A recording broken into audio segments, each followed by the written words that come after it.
Hello everyone, అందరికీ నమస్తే. Welcome back to our channel.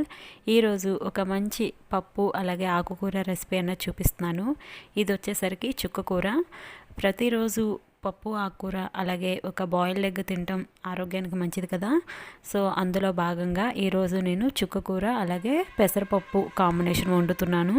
చాలా ఈజియెస్ట్ ప్రాసెస్, అసలు చాలా సింపుల్గా ఫాస్ట్గా కూడా కుక్ అయిపోతుంది. ఎందుకంటే ఇక్కడ మనం పెసరపప్పు వాడుతున్నాం కాబట్టి మిగతా పప్పులతో పోల్చుకుంటే పెసరపప్పు చాలా త్వరగా కుక్ అయిపోతుంది.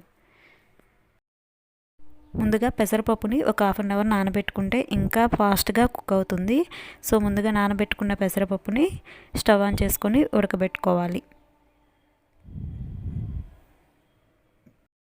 ఇక్కడ నేను తీసుకున్న రేషియో ఏంటంటే 1 కప్పు పెసరపప్పుకి 3 కప్పుల చుక్కకూర తీసుకున్నాను. ఎందుకు చెప్తున్నానంటే మనం తీసుకున్న పప్పుకి డబుల్ క్వాంటిటీ తీసుకోవాలి. అంటే 4 కప్పుల ఆకుకూర కూడా తీసుకోవచ్చు. కాకపోతే ఏంటంటే ఇక్కడ నేను వాడేది పెసరపప్పు కాబట్టి కొంచెం ఇది కూడా పలుకులుగా కనిపిస్తే టేస్ట్ వైజ్ అలాగే లుక్ వైజ్ కూడా బాగుంటుందని. అదే కందిపప్పు అలాంటివి తీసుకుంటే మాత్రం 1 కప్పు పప్పుకి 4 కప్పుల ఆకుకూర అనేది తీసుకోవచ్చు. ఇది కూడా కొలుచుకోవాలంటే ఈ విధంగా కొలిచేస్తే లుక్ వైజ్ టేస్ట్ వైజ్ అంతా కూడా మంచిగా సెట్ అవుతుంది. లేదంటే ఒక్కోసారి ఆకుకూర తక్కువ ఉండి పప్పు ఎక్కువైపోతుంది, లేదా పప్పు ఎక్కువ ఉండి ఆకుకూర తక్కువ అయిపోతుంది. సో కాబట్టి అందుకని చెప్పానండి. నెక్స్ట్ ఇక్కడ పెసరపప్పు ఉడికించిన తర్వాత మరీ మెత్తగా క్రీమీ స్ట్రక్చర్లో ఉడికించట్లేదు. మామూలుగా పలుకుగా ఉండేలాగా ఉడికించిన తర్వాత దీంట్లో పచ్చిమిర్చి, ఉల్లిపాయ, టొమాటో అలాగే ఈ చుక్కకూర కూడా వేసుకొని మూత పెట్టి మగ్గించుకున్నాను. ఇలా మగ్గించుకున్న తర్వాత చూస్తున్నారా, ఇలా 70-80% కుక్ అయిన తర్వాత దీంట్లో ముందుగా ఉప్పు టేస్ట్కి సరిపడా అలాగే కారం, చిటికెడు పసుపు వేసుకొని మిక్స్ చేసుకొని మూత పెట్టి కుక్ చేసుకోవాలి.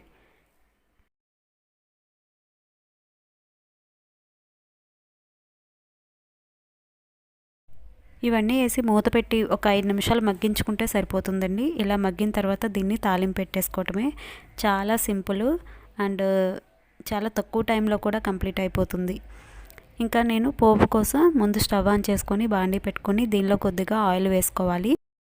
మనం రెగ్యులర్గా పోపు ఎలా పెట్టుకుంటామో యాజ్ యూజువల్గా ఇంకా అలాగే పెట్టేసుకోవాలి.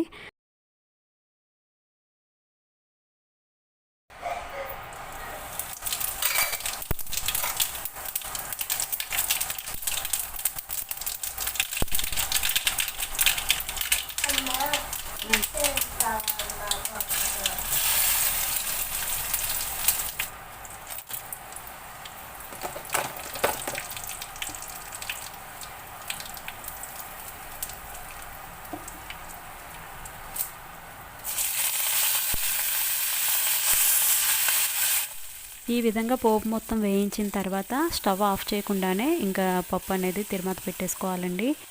విందు భోజనాల్లో ఏ విధంగా అయితే మంచి అరోమాలు వస్తాయో పోపు పెట్టేటప్పుడు, అలాగే ఇలా మనం పప్పు తాలింపు పెట్టినప్పుడు కూడా ఇల్లంతా అదే విధంగా స్ప్రెడ్ అయ్యి మంచి అరోమా వస్తుందండి. సగం దానికే మనకి ఆకలేసిస్తూ ఉంటుంది.